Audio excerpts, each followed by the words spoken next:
Baby at saka si Maria, medyo matagal na sa amin to. Naalala ko nung nauna kaming nagganap ng katulong, sila yung nakuha kagad namin. Sir. Ano yun?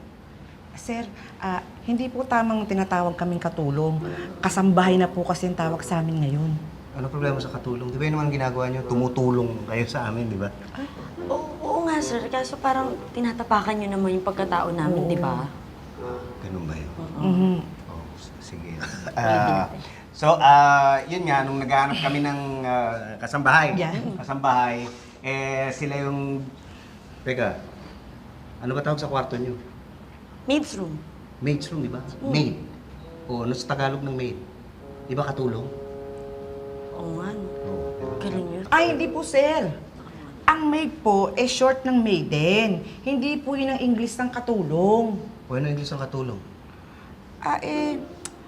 Servant po, sir. Yun. Servant? Oh, pero sir, nakakababa rin po yun ang pagkatao namin, ha? Oo nga, hindi ko dapat. Mm-mm. Okay, nung naghahanap kami ng kasambahay, teka. Anong tawag doon sa kwarto namin ni Elsa? Master's bedroom po. Master's bedroom, di ba? Master. Opo. O pag may master, di ba may servant? Opo. O ano Tagalog ng servant? Di ba katulong? Ay, hindi, sir. Oh, yan, sir. Ito ganito Ang English po talaga ng katulong, servant. Yes. Okay. Pero kolokya lang po yun, Okay? Okay. Kaya ang Tagalog talaga ng servant, alila. Gusto niyo ba kami alilain? Yan. Ay, syempre hindi. Para kung inapakan ng pagkatao niyo noon. Yes. Tama. Ano pa bang hindi ko pwedeng itawag sa inyo? Para naman hindi ko na masabi sa camera. Hindi po pwede yung alila. Hindi po pwede yung katulong. Hindi po pwede yung... utusan! Ay, kasi sir, parang inuutos-utusan nyo lang kami. At hindi rin pwede ang alipin. Basta kasambahay lang po, sir. Okay na yun. Yes. Ano ba ibig sabihin ng kasambahay?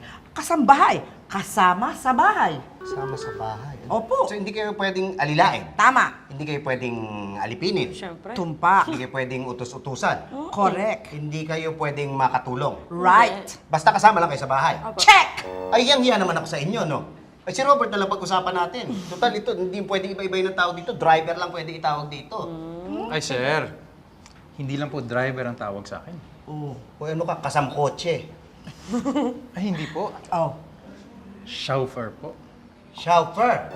Talaga. Sige nga, ano ginagawa ng chauffeur? Di po ba yun yung nag-shopping?